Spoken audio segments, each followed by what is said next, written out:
नमस्ते my dear students. आज हम लोग बीए पार्ट फर्स्ट के सेकंड पेपर की हिंदी की क्लास में एक नए चैप्टर के साथ में पाठ शुरू करेंगे। हमारे आज के चैप्टर का नाम है ज़मीन से हटकर। ये कहानी है और इस कहानी के लेखक हैं हेतु भारद्वाज। हेतु भारद्वाज राजस्थान के लिए नया नाम नहीं है। 1937 में इनका जन्म हुआ था। आज भी हमारे बीच रहकर कहानी का लेखन कर रहे हैं। मुझे बताते हुए अत्यंत प्रसन्नता हो रही है कि हमारे इसी मोहता कॉलेज में 2012 में हिंदी का राष्ट्रीय सेमिनार हुआ था, तो हेतु भारद्वाज हमारे साथ रहे थे। उस सेमिनार में मुख्य वक्ता थे। और जो आपकी BA part first second third की कविताएं चल रही है, एकांकी और कहानियां चल रही है, उन किताबों के संपादक भी हेतु भारद्वाज जी हैं। हेतु भारद्वाज जी की इस कहानी ज़मीन से हटकर को आज हम लोग शुरू करेंगे। इस कहानी के बारे में मैं बता दूं कि ये एक आंचलिक कहानी है। आंचलिक कहानी वो होती है जो अंचल विशेष, क्षेत्र विशेष को लेकर लिखी जाती है। क्षेत्र की आप वहाँ की जो परिस्थितियाँ हैं, भाषा है, भूषा है, पहनावा, बातचीत, व्यवहार, लोक कला, रीति रिवाज, सबका जब उसी विश्वसनीयता के साथ चित्रण किया जाए तो उस कहानी और वैसे उपन्यास को आंचलिक कहानी और आंचलिक उपन्यास कहा जाता है। आंचलिक कहानीकारों में फणीश्वर नाथ रेणु शीर्षस्थ स्थान पे हैं। उनका लिखा मैला आंचल हिंदी का सर्वश्रेष्ठ आंचलिक उपन्यास है। राजस्थान के परिवेश में यादवेंद्र शर्मा चंद्र और हेतु भारद्वाज का नाम इस रूप में उल्लेखनीय माना जाता है। उनकी इस कहानी में दो भाई हैं। दोनों में से एक भाई जो बड़ा है उसको माँ बाप पढ़ा लिखा कर आईएएस अधिकारी बना देते हैं। छोटा वाला गांव में ही रह जाता है। क्या कुछ होगा ये हम कहानी में पढ़ेंगे।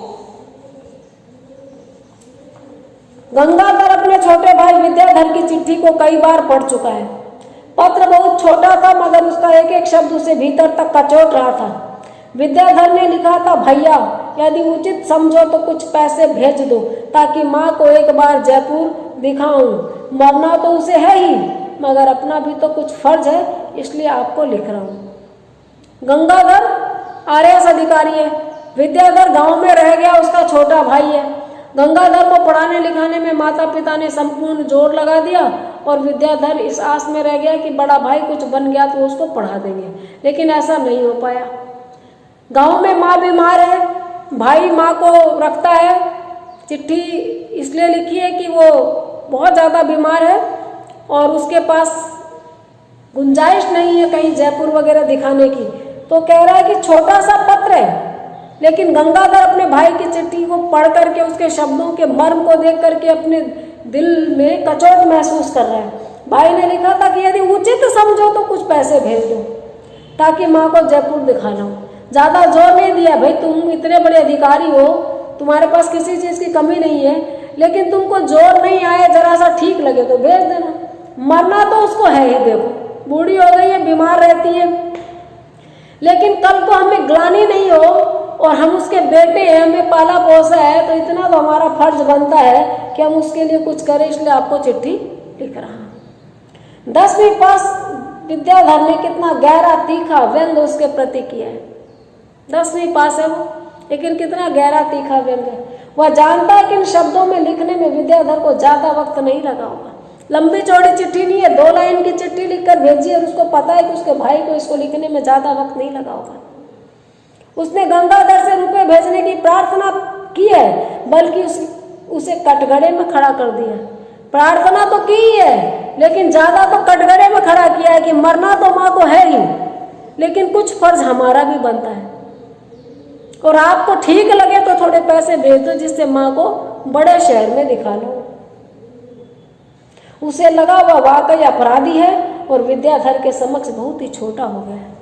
उसको एहसास हो रहा है कि वो अपराधी है, अपनी माँ का अपराधी है, अपने भाई का अपराधी है। उसने कुछ नहीं किया उनके लिए और अपने छोटे भाई के सामने बहुत छोटा हो गया है। क्या वाकई उसने अपने फर्ज की ओर कभी ध्यान नहीं दिया? एक बार वो अपने अंदर उतर के सवाल कर रहा है कि क्या उसने कभी अपने फर्ज की तरफ ध्यान दिया?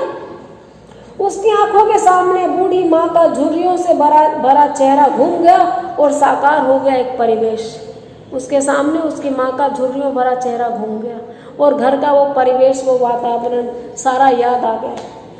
फूस का टापरा, ढीली ढाली खाट पर गंदी गूदड़ी में लिपटा दुबला पतला बूढ़ा शरीर, टापरे में बेतरतीब संवरे माटी के छोटे बड़े घड़े, खाट के पास बरोसी में सुलगती आग से उठता धुआं, टापरे के सामने बाड़े में रंभाती गाय, हल जोत कर लौटा विद्याधर, गाय और जोर से रंभाने लगती। गांव के गरीब घरों के सीन है ये, जो इसकी कहानी में है। किसकी कहानी में? विद्याधर और गंगाधर के भाइयों की कहानी में, कि गांव में फूस का एक टापरा, टूटे फूटे घर को कहते हैं, और उसमें कोई चुस्त दुरुस्त खाट नहीं, ढीली खाट, और उसमें साफ सुथरा गुदड़ा नहीं, गंदी सी गुदड़ी में लिपटा कोई स्वस्थ शरीर नहीं, बूढ़ा जवान का भी नहीं, दुबला पतला कृष्णकाय शरीर लेटा है।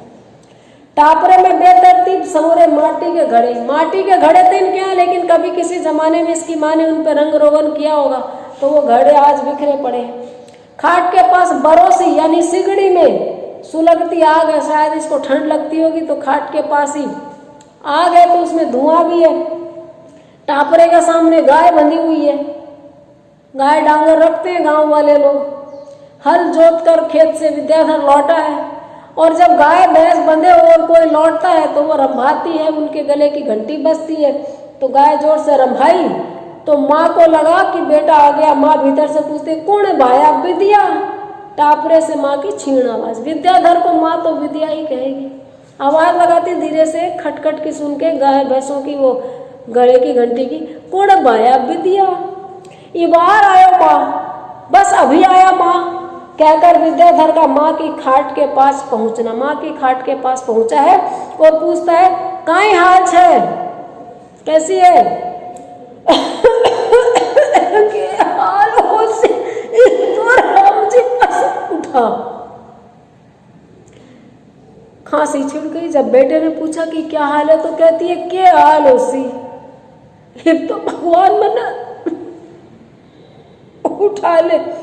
कराती माँ कह रही है तेरो ब्याह हो जाता, इतना ही बोलती है तेरो ब्याह हो जाता, और बोल के बुरी तरह से खांसी छिड़ जाती है। अठे मारो ही पेट को नहीं भरे, ब्याह कर कौन सो सुख।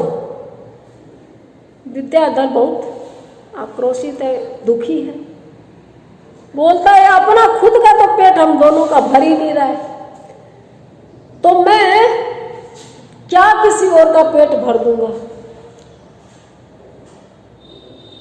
एक क्षण के बाद विद्याधर कहता है भाई जी ने कागज गाल्यो छे कि भेज दे तने जयपुर दिखा ले।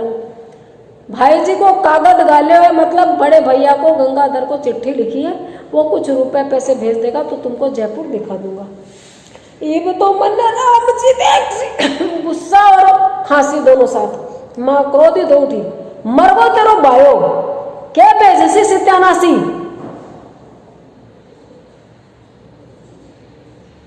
जरूर गुलाम। बूढ़े क्रोध पर खांसी का दबाव, बूढ़ा क्रोध लाचार उस पर से नाराज, कहती है जोरू का गुलाम क्या भेजेगा वो, और मैं तो मरूंगी, मुझे ऊपर वाला ही देखेगा, नहीं चाहिए मुझे उसके पैसे, नहीं ठीक होना मुझे। बाड़े में गाय का और जोर से रंभाना। पशुओं का लगाव होता है अपने मालिकों से। कल परसों एक वो आला पुलिस अफसर मध्य प्रदेश के अपनी पत्नी को घर में पीट रहे थे, एक वीडियो देखा मैंने। वो पीट रहे हैं, पत्नी चीख रही, और पास में दो पुलिस वाले चुपचाप खड़े हैं, लेकिन घर के अंदर दो कुत्ते बंधे हुए थे, वो बुरी तरह भौंक रहे थे। मुझे लग रहा था कि वहाँ जिंदा बस वो 2 कुत्ते ही थे।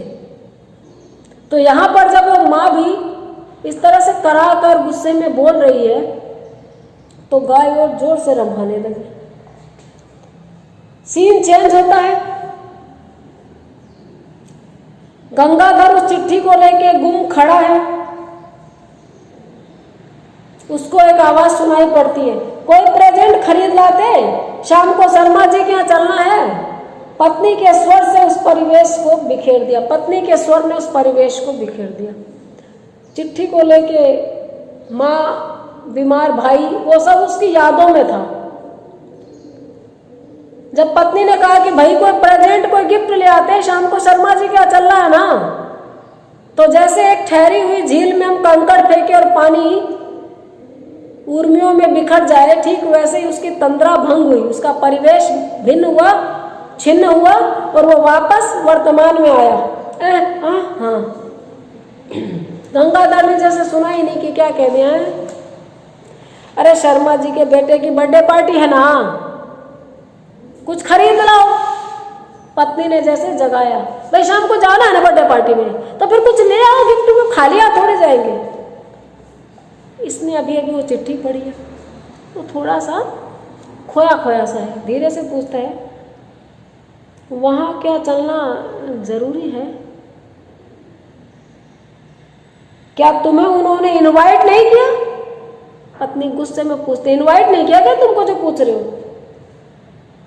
सो तो ठीक है, मगर उनसे अपने संबंध, मतलब ठीक है इनवाइट किया, लेकिन उनसे अपना ऐसा कोई डायरेक्ट कनेक्शन नहीं है। संबंध वो तो बनाने से बनते हैं, आने जाने से बनते हैं, थोड़ा बहुत खर्चा तो करना ही पड़ता है।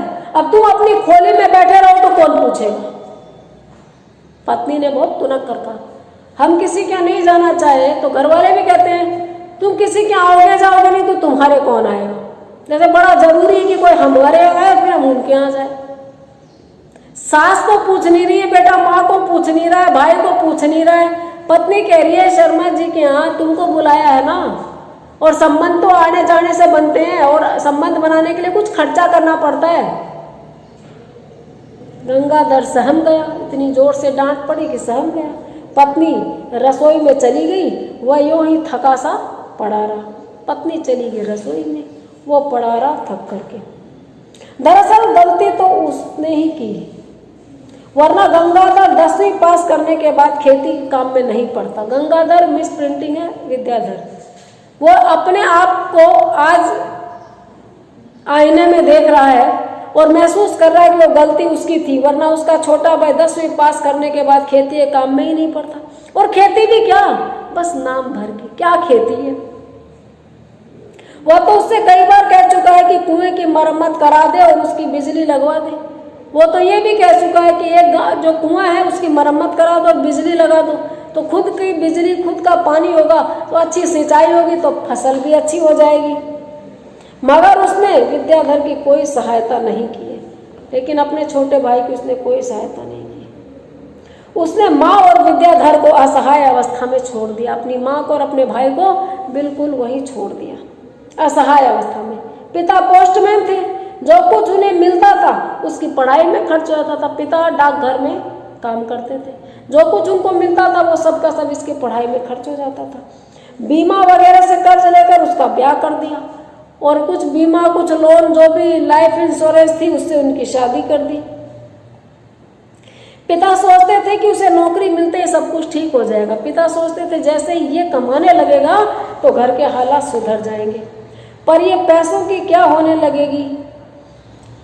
नया मकान बन जाएगा, मेरा पर कुएं की मरम्मत हो जाएगी, उस पर बिजली लग जाएगी, ये सारी चीजें पिता सोच रहे हैं। कुछ मिस प्रिंटिंग है, पर ये पैसों की क्या, ऐसा नहीं है। घर में पैसों की आमदनी होने लगेगी, थोड़ा सा जो टूटा फूटा मकान है छोटा सा, इसको नया बनवा लेंगे और खेत में जो कुआं है उसकी मरम्मत हो जाएगी, उस पर बिजली लग जाएगी। और मतलब आगे कुछ और ऐसे छोटे मोटे ख्वाब कई थे इसकी नौकरी से क्या क्या सुधर सकता है। और सुधारते हैं लोग अपनी नौकरियों से अपने घर को, ऐसी बात नहीं है। पिता के जीते जी उसे नौकरी तो मिल गई, मगर शेष साधों को अधूरी लेकर बेचारे असमय ही चल बसे थे। पिता के सामने इसको नौकरी जरूर मिल गई, लेकिन इसकी नौकरी के बाद वो क्या क्या करेंगे ये सारी साध लेकर वो समय से पहले ही काल कबलित हो गए। वह आरएएस प्रतियोगिता में चुना गया, इसलिए नौकरी तो उसे बढ़िया ही मिली, मगर सारी दिक्कतें भी यहीं से शुरू हुई। आरएएस की परीक्षा में चुना गया, नौकरी बहुत बढ़िया मिल गई, लेकिन सारी दिक्कतें भी यहीं से शुरू हुई। क्या दिक्कतें शुरू हुई, कैसी दिक्कतें शुरू हुई, कहानी में आगे क्या क्या होगा, ये हम नेक्स्ट वीडियो में देखेंगे। आज इतना ही। आप लोग इस वीडियो को देखिएगा और अपना ख्याल रखिएगा।